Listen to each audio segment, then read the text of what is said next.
ইমানের বেলায় কোনো আপোষ নাই। ইমানের বেলায় আমরা কোনো দল বুঝি না, কোনো নেতা বুঝি না, আর কোনো ব্যক্তি বুঝি না। আল্লাহ সবার উপরে, আল্লাহর উপরে আমরা কাউকে স্থান দিতে পারি না। বলে আল্লাহু আকবার কেন শেখানো হলো জন্মের পরেই? এই ডান কানে আজান বাম কানে ইকামতের দরকার ছিল কি?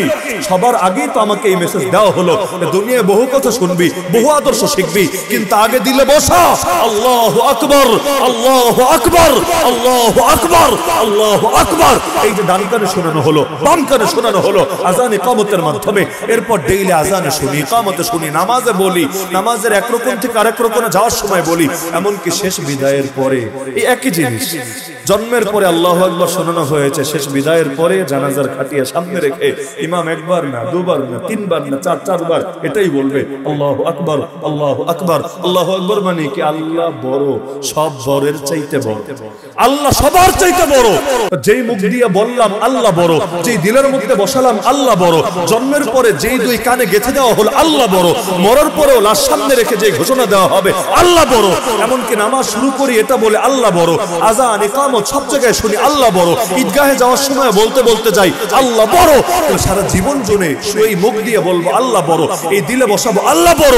কিভাবে আমাকে তুমি মানাবে? আমেরিকা বড়, ইসরায়েল বড়, ইন্ডিয়া বড়, চায়না বড়, তাগুত বড়, বাতিল বড়, অমুক বড়, তমুক বড়।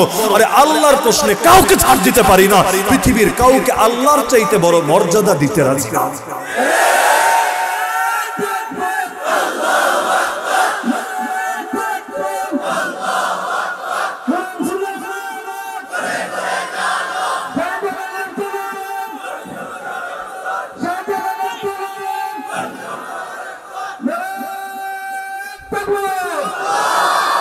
আল্লাহর জন্য ইব্রাহিম আলাইহিস সালাম বাবা ছাড়লেন, আল্লাহর জন্য নূহ আলাইহিস সালাম পুত্র ছাড়লেন, আল্লাহর জন্য লূত আলাইহিস সালাম স্ত্রী ছাড়লেন, আল্লাহর জন্য মুহাম্মদুর রাসূলুল্লাহ সাল্লাল্লাহু আলাইহি সাল্লাম নিজের আপন চাচাদের ছাড়লেন তো ছাড়লেন, নিজের মাতৃভূমিও ছাড়লেন।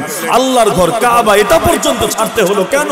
কাবায় থেকেও যদি আল্লাহর একত্ব ধরে রাখা না যায়, লাগবে না কাবায় থাকা, জমিন বড় প্রশস্ত, কিন্তু আল্লাহর একত্ব তো ধরে রাখা লাগবে। আল্লাহর জন্য নবীর এত কিছু ছেড়ে কি শিক্ষা দিলেন? এটাই তো শিক্ষা দিলেন যে আল্লাহর জন্য সব ছাড়া যায়, কোনো কিছুর জন্য আল্লাহ ছাড়া যায়। আল্লাহর জন্য সব ছাড়া যায়, কোনো কিছুর জন্য আল্লাহকে ছাড়া যায় না। আল্লাহকে যদি ছেড়েই দেয়, কবরে আলো জ্বালাবে কে? প্রশস্ত করে দেবে কে?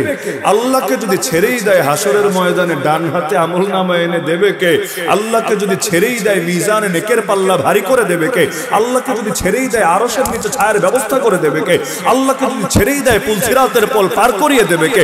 আল্লাহকে যদি ছেড়েই দেয়, জান্নাতে নিয়ে দেবেটা কে? আল্লাহকে ছাড়ার প্রশ্নই আসে না। আল্লাহর পথে কেউ বাধা হলে তারে ছাড়তে আমাদের বুকে একটু